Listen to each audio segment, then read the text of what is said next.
Good morning friends. GST platform के YouTube channel में आप सभी का स्वागत है। जी हाँ फ्रेंड्स, जीएसटी के अंदर नॉर्मली तो जब भी आप गुड्स अपना भेजेंगे, बेचने के बाद जब ट्रांसपोर्टेशन करेंगे तो आपको टैक्स इनवॉइस बनाना मैंडेटरी है। उसके बाद ही आप अपना माल जो है या गुड्स जो है वो मूवमेंट करवा सकते हैं। लेकिन जीएसटी के अंदर ही गवर्नमेंट ने ऐसे कुछ सिचुएशंस बता रखे हैं जहां पर आपको बिना इनवॉइसेस के भी ट्रांसपोर्टेशन करने की इजाजत जो है वो गवर्नमेंट ने दे रखी है। यानी कि टैक्स इनवॉइस बिना बनाए भी आप अपने माल को एक जगह से दूसरी जगह पर भेज सकते हैं। कौन सी सिचुएशंस हैं, ये बातें लिखी गई हैं रूल 55 के अंदर, जिसमें काफी इंपॉर्टेंट चीजें बताई गई हैं। ये रूल क्या कहता है? ये रूल कहता है transportation of goods without issue of an invoice, यानी कि बिना इनवॉइस इशू किए आप ट्रांसपोर्टेशन कर सकते हैं गुड्स का। अब इसके अंदर जो सबसे इंपॉर्टेंट बात है, फॉर द पर्पस ऑफ, इसके अंदर चार सिचुएशंस गवर्नमेंट ने दे रखी हैं और इन चार सिचुएशंस के अंदर आप बिना इनवॉइसिंग के अपने गुड्स को मूव करा सकते हैं। कौन से हैं इनवॉइसेस, कौन से हैं सिचुएशंस? सबसे पहला है सप्लाई ऑफ लिक्विड गैस, अभी देखते हैं थोड़ी देर में। दूसरा सबसे इंपॉर्टेंट है transportation of goods for the purposes of job work, यानी कि मान लीजिए यहाँ एक रामू है और यहाँ एक है श्यामू, ये है जॉब वर्कर। और रामू जो है, इसके पास कुछ इनपुट्स पड़े हैं जिसपे इसे जॉब वर्क कराना है इस श्यामू से। तो जॉब वर्क कराने के लिए इनपुट्स जो हैं वो भेजे जाएंगे श्यामू के पास। तो जब ये इनपुट्स भेजे जाएंगे श्यामू के पास for the purpose of job work, तो यहाँ पर इसे टैक्स इनवॉइस बनाने की रिक्वायरमेंट नहीं है। Eight the time of movement आपको नहीं बनाना है टैक्स इनवॉइस। इसके बाद अगला क्या है? Transportation of goods for reasons other than by way of supply, यानी कि अब मान लीजिए एग्जांपल लेते हैं, एक रामू है, यहाँ पर एक श्यामू है। रामू के पास कुछ इक्विपमेंट्स हैं, कुछ वो कह लीजिए इलेक्ट्रॉनिक इक्विपमेंट्स हैं, और ये इलेक्ट्रॉनिक इक्विपमेंट्स जो हैं श्यामू को रेंट पे दी जा रही हैं। यानी कि यहाँ पर जो सर्विसेज हैं वो सर्विसेज की सप्लाई दी जा रही है। रेंटिंग ऑफ इक्विपमेंट्स जो है वो रामू के द्वारा की जा रही है। यहाँ पर ध्यान रखने वाली बात यह है कि renting of equipments is a supply of service, यहाँ सप्लाई ऑफ गुड्स नहीं है। लेकिन इन सर्विसेज को सप्लाई करने के लिए, इन सर्विसेज की प्रोविजन करने के लिए ये जो इक्विपमेंट्स हैं इस श्यामू के प्रीमाइसेस पर भेजनी होंगी। सप्लाई है सर्विसेज की लेकिन मूवमेंट है गुड्स की। तो ऐसे सिचुएशन में ये वाला जो क्लॉज है कि transportation of goods, transportation of goods हमारे केस में transportation of equipments for reasons other than by way of supply, क्योंकि ट्रांसपोर्टेशन ऑफ इक्विपमेंट्स जो हो रहा है उस इक्विपमेंट को बेचा नहीं गया है। These are the these are sended for supply of service. जो हमारी सप्लाई है वो तो सर्विस की है, गुड्स की सप्लाई है ही नहीं। बात समझ में आ गई? तो यहां पर जब गुड्स का मूवमेंट होगा to carry out on this supply of service, तो यहां पर भी आपको टैक्स इनवॉइस बनाने की जरूरत नहीं है। इसके बाद आगे क्या है? Such other supplies as may be notified by the board the consignor may issue a delivery challan. अब आगे अगर कोई डॉक्यूमेंट या कोई ऐसी सर्विस आती है, कोई ऐसी सप्लाई आती है जिसे गवर्नमेंट स्पेसिफिकली नोटिफाई करेगी, तो उसके अंदर भी आपको ये टैक्स इनवॉइस बनाने की रिक्वायरमेंट नहीं है। उसके बाद जो सबसे पहला है कि supply of liquid gas where the quantity at the time of removal from the place of business. ये एक बहुत ही स्पेसिफिक केस है। अगर आप लिक्विड गैस की ट्रांसपोर्टेशन करते हैं जहां पर क्वांटिटी जो है eight the time of removal determine नहीं किया जा सकता, क्योंकि उसके अंदर कुछ नेचुरल लॉसेस जो है वो होना मैंडेटरी।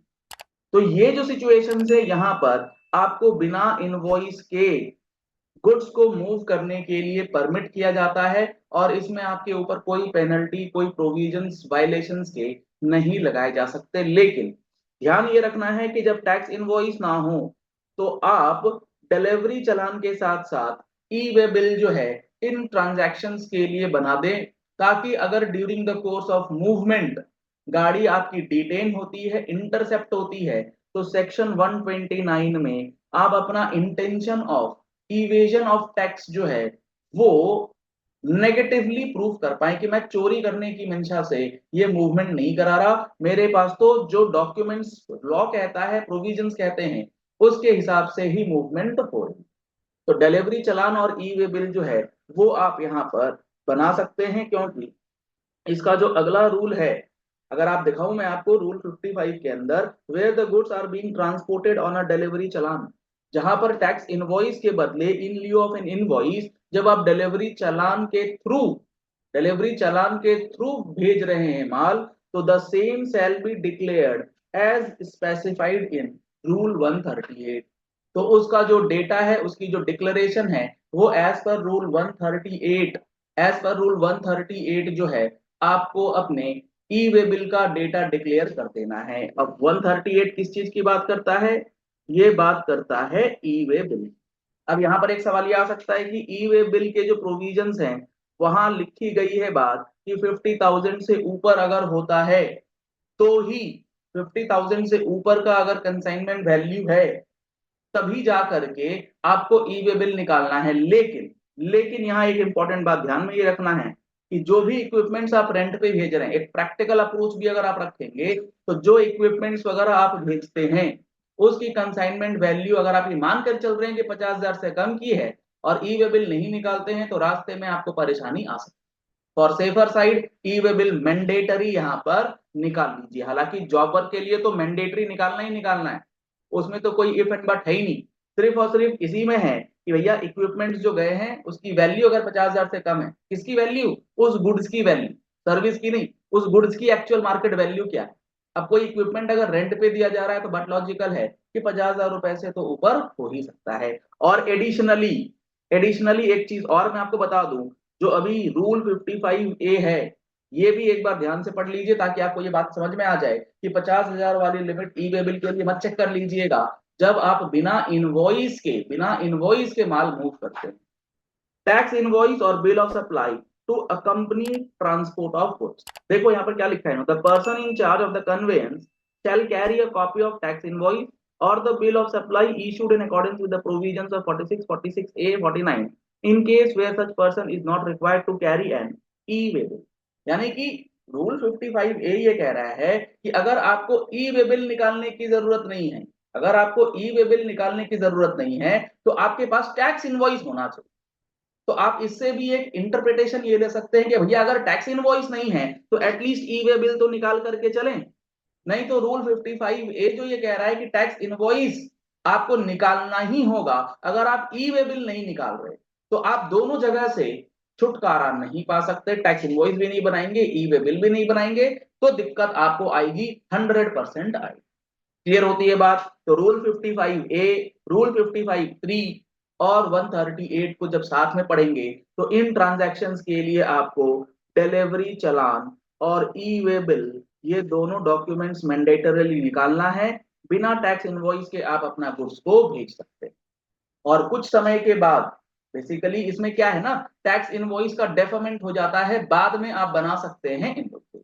जॉब वर्क के केस में 1 साल 3 साल के बाद वो सप्लाई होती है, वो सारी चीजें अलग है। अगर आपको ये सारी चीजें डिटेल में समझना है, एक एक प्रोविजंस के लिंकिंग के साथ, तो आप हमारा जीएसटी का फुल कोर्स ज्वाइन कर सकते हैं, जिसके अंदर 180 घंटे से ज्यादा की क्लासेस आपको प्रोवाइड की जा रही हैं, लाइव प्लस रिकॉर्डेड सेशंस में, जिसमें आपको रजिस्ट्रेशन से लेके रिटर्न फाइलिंग से लेकर के रिफंड फाइलिंग, और उसके अंदर आपको लिटिगेशन से सारे related concepts, assessments, demand recoveries, appeals, offences and penalties, ये सारी चीजें आपको कंप्लीट कवरेज के रूप में दी जा रही हैं। अगर आप कोर्सेज को ज्वाइन करना चाहते हैं, तो नंबर्स आपको स्क्रीन पे दिए गए हैं, इन नंबर्स पे आप कॉल कर सकते हैं, व्हाट्सएप कर सकते हैं और कोर्स को ज्वाइन कर सकते हैं, जिसमें अभी आपको दिया जा रहा है समर डिस्काउंट का स्पेशल बेनिफिट।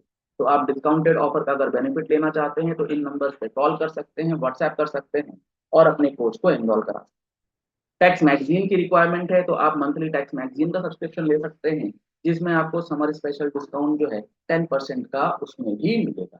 सेम नंबर पे कांटेक्ट करके आप डिटेल्स ले सकते हैं, या फिर आप हमारे प्ले स्टोर पे चले जाएं, जीएसटी प्लेटफॉर्म प्ले स्टोर पर अवेलेबल है, वहां से डाउनलोड करके आप कोर्सेज को ज्वाइन कर सकते हैं। पहली बार आए हैं हमारे यूट्यूब चैनल पर, तो आप हमारे यूट्यूब चैनल को फॉलो कर लीजिए, सब्सक्राइब कर लीजिए, और ऐसे ही इंपॉर्टेंट वीडियो आप तक रेगुलरली पहुंचती रहेंगी। अगर आपको ये वीडियो पसंद आई है तो इस वीडियो को लाइक और शेयर करना बिल्कुल मत भूलिएगा, ताकि मैक्सिमम लोगों तक ये इन्फॉर्मेशन जाए। Thank you and have a nice day.